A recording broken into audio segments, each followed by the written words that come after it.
Hello guys, welcome to my channel na The J Vlog Stories, and for today's video, mag-unbox tayo ng bagong phone at ito ang Redmi Note 7. So tara guys, simulan na natin. So guys, i-unbox na natin itong Redmi Note 7. Kung mapapansin nyo, nandito pa siya sa box ng Lazada. Hindi ko pa siya na-open. Pagkakaalam ko itong Redmi Note 7 na to is exclusive siya ngayon sa Lazada. So ayan guys, na-open ko na yung box do sa Lazada. Napansin nyo, naka-bubble wrap pa siya. And baliktad yung pagkalagay nila sa phone, na bad trip. Wow, grabe ha. Social yung bubble wrap nila, oh. Ang lalaki. Hindi ko pwedeng putukin ata, eh. Ayaw. So, ayun, open na natin. Yan. Redmi Note 7. Wow. So itong Redmi Note 7, official na siyang na-release dito sa Philippines noong March 27. At itong variant na nabili ko is 3GB ang RAM at 32GB ang internal storage. At ang price niya is 7,990 pesos. So mas mahal siya sa mga ibang budget phones ng 1,000. Kasi karamihan ng mga budget phones ngayon is ang price lang nila is nasa 6,990 pesos. So ito mas mahal siya ng 1,000. Tingnan natin kung worth it ba yung 1,000 niya na lamang. So tara, simulan na natin i-unbox. Kung mapapansin nyo sa box, plain lang siya, simple lang yung box niya. Redmi Note 7, yung logo ng Xiaomi doon sa gilid, sa taas. Sa gilid. Redmi Note 7, kung makikita nyo, global version siya. Yan. Redmi Note 7, global version. Ito yung likod ng box. 48 megapixel and 5 megapixel rear camera. Grabe yung megapixel ng rear camera niya, 48 megapixel. Wow, 6.3-inch Full HD Plus display. Qualcomm Snapdragon 660, tapos 4,000 mAh battery. Open na natin. And ito siya, Redmi Note 7 Neptune Blue ang color na napili ko. Ayan yan, 3GB RAM and 32GB ang internal storage. Yan. So, na-purchase ko siya sa sale ng Lazada. Hinintay ko talaga to ng 12 AM para ma-purchase ko to. 30 minutes lang na sold out na tong Redmi Note 7. Ganun kabilis siya na sold out. So, itong base model ng Redmi Note 7. Open na natin. Yun. Pungad sa atin, itong plain na nandito yung mga manuals niya. Mamaya na yan. Ito yung phone. Yan, Redmi Note 7. Meron na rin to. Wow, grabe, astig ah. Meron na yan. Na-excite ako eh. So, sa box, sigan natin yung mga included. Nandito ang kanyang power brick. Kung ang pansin nyo, parang European version yung power brick niya. Kaya, kailangan nyo ng adapter. Pabilog kasi siya, yan. No? Ito, okay. So, ito yung power brick. And oh my god guys, nagulat ako. So, natuwa naman ako dito dahil USB Type-C cable itong si Redmi Note 7. So, USB Type-C na to. So, nakakatuwa. USB Type-C to, hindi siya micro USB. So, good job Xiaomi. So, ito yung USB Type-C cable. Yun nga lang, wala siyang earphones. Ayan. Wala talagang earphones. Pero yun, good job. USB Type-C na siya. Buti naman. So, ito na yung laman ng box. Tapos, dito tayo sa mga manuals. Siyempre, hindi mawawala ang free jelly case. Ayan, no? May free jelly case. Hindi mawawala yan.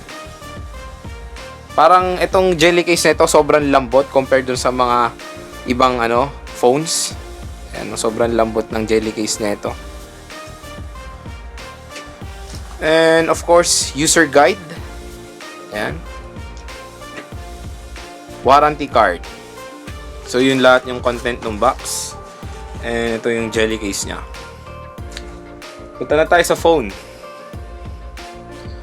Wow, grabe.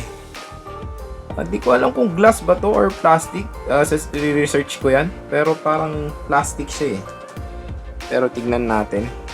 Tagalin na natin to. Yan. Wow, grabe. Ganda ng likod niya, guys. Very reflective, oh.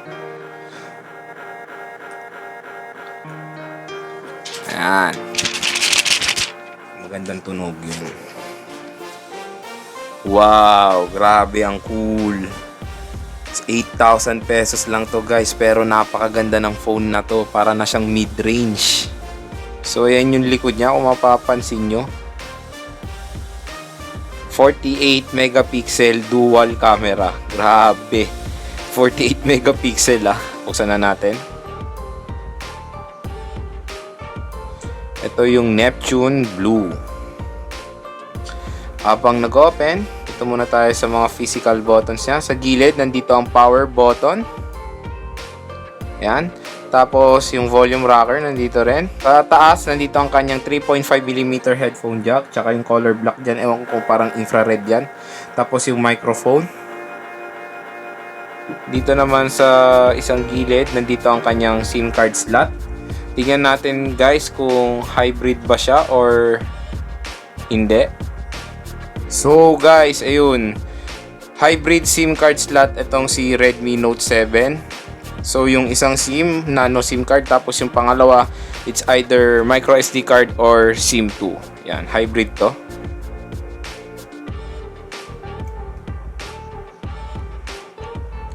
Sa baba, nandito ang kanyang speaker grills at yung USB Type-C port. Grabe, USB Type-C to. Buti naman. And, kung mapapansin nyo, wala siyang free na screen protector sa phone. So, walang included na screen protector to. Compared dun sa mga ibang in-unbox ko na phone. Ayan, wala. So, start na natin siya i-set up.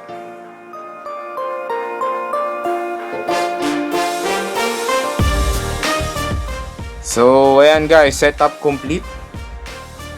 You're ready to rock. Wow, loading apps. Setup complete na siya. Ganda ng resolution ng screen niya rin, ha. Grabe. Naka-max na yung brightness niya. Ito yung Redmi Note 7 base model. First impression, natuwa ako sa USB Type-C nito. It's about time na yung ibang mga budget phones na adapt na nila yung USB Type-C port. Sa design niya guys, nagustuhan ko yung back cover niya, very reflective. Mukha siyang glass pero di ko pa alam, isa-search ko pa yan kung glass ba siya or plastic. Pero yun, maganda yung back design niya, mukha siyang premium talaga. Screen niya, maganda yung resolution din ng screen. Malaki yung screen niya, perfect for gaming din. Okay lang naman yung bigat niya, hindi masyadong mabigat. And then, hindi siya medyo slim design compare sa mga ibang phone dyan na may mas manipis pa dito. Pero, sa grip, maganda yung grip niya. Yan, hindi naman siya slippery guys. Hintayin nyo na lang yung review ko dito sa Redmi Note 7. Shoutout nga pala kay Jan Kabuhat, kay Hey Nerds, kay Big Boy Gaming, kay Ian Loginsa, at kay Jason Dave Flores. Maraming salamat po sa panonood sa aking mga videos and sana po nakasubscribe din po kayo sa aking YouTube channel. So yun guys, doon naman po nagtatapos ang ating video. Kung nagustuhan nyo po yung video, don't forget to like and share. And also subscribe po to my YouTube channel for more upcoming videos. And like me on Facebook at JVlog Stories. At kung gusto nyo po maging updated sa mga aking video, i-click nyo na ang bell icon for notification. Once again, this is Joe from the JVlog Stories and have a great day. Bye!